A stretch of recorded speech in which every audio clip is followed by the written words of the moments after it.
Welcome to a deep dive into one of the most,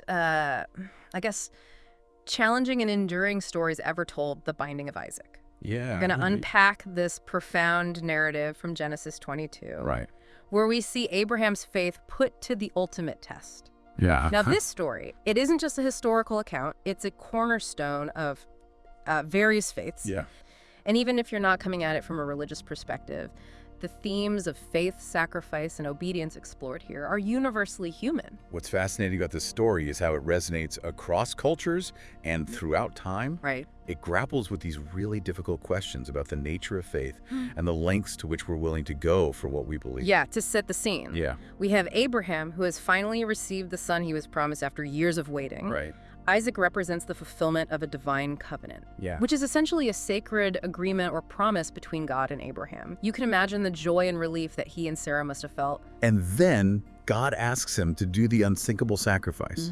Yeah. It's a complete shock. Yeah. It raises so many questions about the nature of obedience and what it means to truly trust in a higher power. Imagine the emotional turmoil Abraham must have experienced during that 3-day journey to the place of sacrifice. It makes you wonder, have you ever faced a situation where you had to make a truly difficult decision? Yeah. Where you felt that internal struggle of right versus wrong or head versus heart? It's hard to even fathom what must have been going through Abraham's mind. It's a stark contrast to Isaac, who is completely unaware of what's about to happen. He's innocently carrying the wood for his own sacrifice.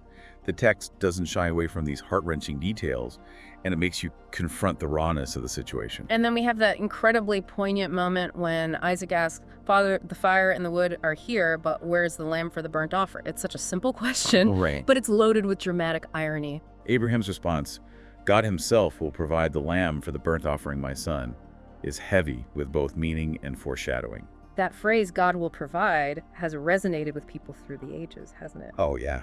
It's a testament to the power of faith and hope, even in the face of seemingly impossible odds. But it also prompts us to examine our own lives. Have you ever experienced a moment where you felt a sense of divine provision, perhaps in an unexpected way? It could be anything from a sudden opportunity to a moment of synchronicity that felt like a sign. It raises a really interesting question about the nature of faith. Is it about blind obedience, or is there an element of understanding, even negotiation, in our relationship with a higher power? The tension ratchets up when they reach their destination. Abraham builds the altar, arranges the wood, binds Isaac, and lays him on top. He's ready to go through with it. And then just as Abraham reaches for the knife, the angel of the Lord calls out, stopping him at the very last second. What a dramatic intervention. It's a huge relief for both Abraham and the reader, but it also shifts the focus to a deeper meaning behind the test. It's a reminder that sometimes we're tested not to prove our obedience, Right. but to reveal something about ourselves or about the nature of our faith. Exactly. It's a turning point in the story that suggests there may be another way, a different kind of sacrifice that God is truly seeking. And then, just as the tension is at its peak, Abraham spots a ram caught in a thicket. It's a moment of symbolic substitution where the ram takes Isaac's place as the offering. It's not just a random animal that appears out of nowhere.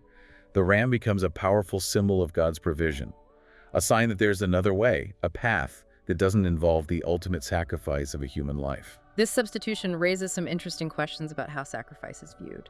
It suggests that perhaps what God truly desires is a different kind of offering, one that doesn't involve physical harm, but rather a willingness to surrender our own desires and follow a higher calling. That's where the name Abraham gives the place becomes so significant. He calls it, "The Lord will provide," which echoes his earlier statement to Isaac. This name isn't just a geographical marker, it's a statement of faith, a testament to the idea that even when things seem impossible, there's a force at work that's looking out for us. It makes you think about how that concept of provision might play out in our own lives. We might not see a literal ram appearing at the crucial moment, but have you ever experienced a situation where something unexpected happened, something that seemed to come out of nowhere and helped you through a difficult time? These moments of divine intervention can take many forms. It could be a chance encounter, a sudden opportunity, or even just a feeling of inner strength that helps us persevere when we feel like giving up. This story really pushes us to examine our own beliefs about faith and sacrifice. It's easy to say we believe in something, but what are we truly willing to give up for those beliefs? And it goes beyond just religious faith.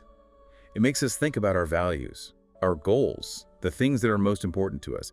What sacrifices are we making on a daily basis to pursue those things? Are we willing to let go of comfort, security, or even our own ego in order to achieve something greater than ourselves? It's a powerful reminder that sacrifice doesn't always have to be a grand dramatic gesture. It can be found in the small everyday choices we make, the things we prioritize, the ways we choose to spend our time and energy. The binding of Isaac also raises questions about the nature of obedience. Abraham's willingness to follow God's command, even when it seems so cruel and illogical, has been interpreted in many ways throughout history. Yeah. Some see it as blind faith, others as a testament to his unwavering devotion. But it also makes us question what true obedience really means. Does it mean blindly following orders even when they conflict with our own sense of morality or compassion? Or is there a more nuanced understanding of obedience that involves discernment, critical thinking, and a willingness to engage in a dialogue with a higher power? It's a complex issue with no easy answers. But the story prompts us to consider the limits of obedience and to think critically about the sources of authority in our own lives. This leads us back to that central question that keeps popping up. If you were in Abraham's shoes, would you have made the same choice? It's a question that has haunted readers and theologians for centuries. There's no right or wrong answer, but it forces us to confront our own beliefs about faith's sacrifice and the limits of human understanding. And this is what makes the story so incredibly powerful. It's not just a historical account or a religious parable. It's a mirror that reflects our own doubts, fears, and aspirations back at us. It challenges us to wrestle with the big questions about life and death, faith and doubt, obedience and free will. And even though it was written thousands of years ago, those questions are just as relevant today as they were then. It's amazing how a story from so long ago can still feel so relevant to our lives today. It is. It's the power of these ancient narratives. I guess they tap into something universal about the human experience. Right. Those fundamental questions that we've been grappling with for centuries. The binding of Isaac doesn't give us easy answers or simple solutions. Well, It leaves us with more questions than answers. But maybe that's the point. perhaps it's not about finding the right interpretation, but about engaging in the process of questioning, exploring, and wrestling with these complex themes. That's where true understanding and perhaps even personal growth can emerge. As we wrap up our deep dive into this powerful story, is there a particular thought or question you'd like to leave our listener with? Something that might spark further reflection or even inspire them to look at their own lives through a new lens? I think the most important thing to remember is that this story isn't just about Abraham. It's about us. It's about the choices we make, the sacrifices we're willing to endure, and the nature of our own faith. So the question I would leave you with is this: what is the binding of Isaac asking of you? That's a powerful question to ponder. It invites us to look inward, to examine our own beliefs, and to consider how this ancient story might be speaking to our modern lives. And on that note, we'll leave you to continue your own exploration of this timeless and thought-provoking narrative. Thanks for joining us, and until next time, keep exploring, keep questioning, and keep learning.